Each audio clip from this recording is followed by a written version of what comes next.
Drama कभी मैं कभी तुम के आने वाले एपिसोड में आप देखेंगे कि अदील जैसे खुदगर्ज बंदे का अंजाम बहुत ही बुरा होगा, क्योंकि रुबाब के हाथों वो बहुत ही जलील और रुस्वा हो रहा है।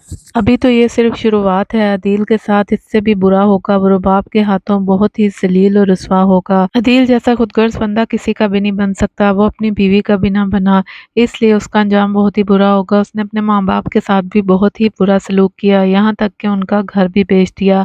वो घर जिसके बारे में वो अपने बाप से कहता था कि आपने अपनी हलाल की कमाई से छोटा सा घर ही लिया ना, आपने हमें सारी उम्र दिया ही क्या है। अब अदील के साथ खुद ही बहुत बुरा होने वाला है। और जैसा कि ड्रामा में दिखाया गया है कि शर्जीना की डेथ हो जाएगी, लेकिन उसकी डेथ नहीं होगी, उसको होश आ जाएगी। मुस्तफा ने जो गलतियां की हैं उसको अपनी गलती का एहसास हो जाएगा। उसने शर्जीना को बिल्कुल भी टाइम नहीं दिया, उसको अपनी गलतियों का एहसास हो जाएगा, क्योंकि शर्जीना को बिल्कुल होश नहीं आ रहा और उसकी वजह से उसका बच्चा भी मर जाता है और शर्जीना की हालत बहुत ज्यादा खराब होती है। लेकिन आखिरकार शर्जीना को होश आ ही जाता है। जब शर्जीना को होश आता है तो मुस्तफा बहुत ज्यादा खुश होता है और वहां जाकर वो शर्जीना का हाथ पकड़ता है और शर्जीना से कहता है कि शर्जीना, मैं जो हासिल करना चाहता था मैंने कर लिया, मैं बहुत ज्यादा कामयाब हो गया हूँ, ये सब कुछ तुम्हारी वजह से हुआ है।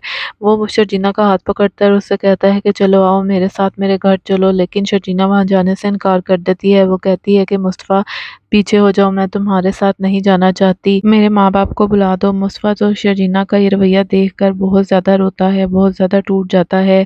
मुस्तफ़ा के माँ बाप भी वहीं पर होते हैं और वो मुस्तफ़ा को हौसला देते हैं, कहते हैं कि शर्जीना अभी बहुत मुश्किल वक्त से गुजर रही है, उसे अभी भी होश आया है, उसे थोड़ा टाइम दो, वो सही हो जाएगी। इसमें शर्जीना की भी गलती नहीं है, उसके साथ हुआ ही ऐसा है, उसने अपना बच्चा खोया है। लेकिन मुस्तफ़ा कहेगा कि उसने बच्चा मेरी वजह से खोया है। मुस्तफ़ा शर्जीना को समझाने की भी कोशिश करेगा कि हमारा फिर से बच्चा हो जाएगा, अभी तुम चलो मेरे साथ। लेकिन शर्जीना बिल्कुल भी मुस्तफ़ा के साथ जाने के लिए तैयार नहीं होती, वो मुस्तफ़ा को माफ़ नहीं करेगी, क्योंकि वो अपने बच्चे के मरने का जिम्मेदार सिर्फ और सिर्फ मुस्तफ़ा को समझती है।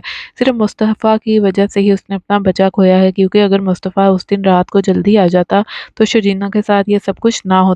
मुस्तफ़ा को भी अपनी गलती का एहसास होता है, इस वजह से वो शर्जीना को मनाने की पूरी कोशिश करता है। लेकिन जब शर्जीना का बाप वहां पर आता है तो शर्जीना का फैसला सुनकर कि शर्जीना हमारे साथ जाएगी, शर्जीना को कहता है कि तुमने बहुत अच्छा फैसला किया है, क्योंकि मैं बहुत पहले से चाहता था कि तुम मेरे साथ आ जाओ, हमारे घर में आकर रहो। क्योंकि मुस्तफ़ा को बिल्कुल भी अपनी जिम्मेदारी का एहसास नहीं है। मुस्तफ़ा का बाप भी ये बातें सुन रहा होता है, वो भी सोचता है कि पहले मैं भी यही समझता था कि मुस्तफ़ा बिल्कुल निकम्मा नालायक है, वो लापरवाह सा है, लेकिन वो तो बहुत ही जिम्मेदार निकला। मुस्तफ़ा के माँ बाप भी बहुत ज़्यादा शर्मिंदा होते हैं, क्योंकि उन्होंने सारी उम्र अदील को मुस्तफ़ा पर फोकियत दी और अदील इतना खुदगर्ज निकला कि उसने अपने लालच की खातिर अपने माँ बाप का घर तक बेच दिया। मुस्तफ़ा की माँ को भी अब एहसास हो जाता है कि उसने बचपन से लेकर अब तक दोनों बच्चों में फ़र्क करके बहुत बड़ी गलती की थी और इसी फ़र्क की वजह से अदील को एक लालची और खुदगर्ज इंसान बना दिया। ड्रामे में आगे जाकर आप ये भी देखेंगे कि शर्जीना और मुस्तफ़ा की लड़ाई हो जाएगी,